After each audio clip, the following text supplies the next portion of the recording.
আসসালামু আলাইকুম everyone, I hope সবাই অনেক ভালো আছেন। আজকে নিয়ে আসলাম আমার ফেভারিট সিম রান্নার রেসিপি।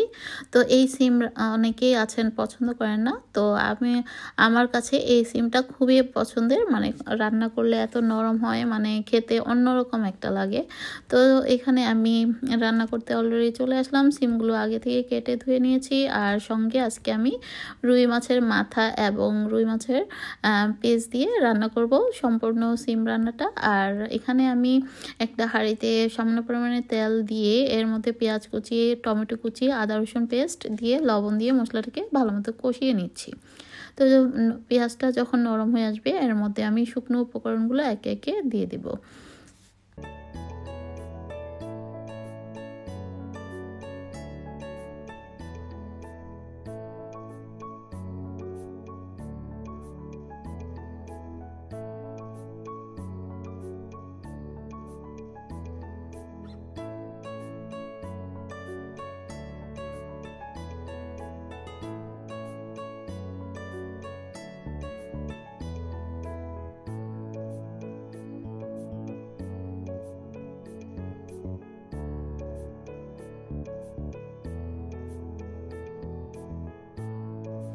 তো বেশ কিছুক্ষণ মশলাটাকে কষিয়ে নিয়েছি, দেখতেই পাচ্ছেন তেলটা উপরের দিকে ভেসে আসছে। তারপরও পেঁয়াজটা একটু শক্ত শক্ত থেকে যায়, তো সেই জন্য আসলে স্প্যাচুলার মাধ্যমে পেঁয়াজটাকে এভাবে থেতলে নিচ্ছি।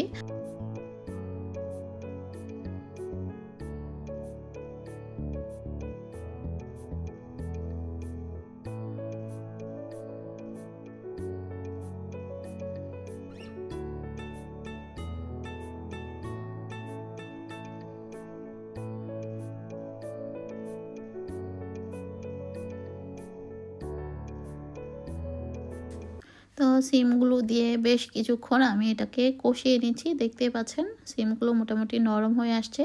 তো একটু পানি দিয়েও আমি এটাকে কষিয়ে নিয়েছি। তো এখন আমি দিয়ে দিলাম ভেজে রাখা মাছগুলো, আর সঙ্গে কাঁচামরিচ আর সামান্য একটু ধনেপাতাও অ্যাড করেছি। আর লবণটা টেস্ট করে দিতে হবে।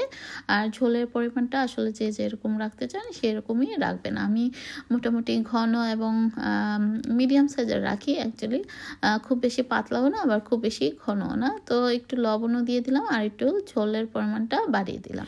আজকে কোনো সিমে আমি আলু অ্যাড করিনি। আজকে আমার হাজব্যান্ডের পছন্দের খাবার রান্না করলাম। আর সিম তো বরাবরই আমার খুব পছন্দ।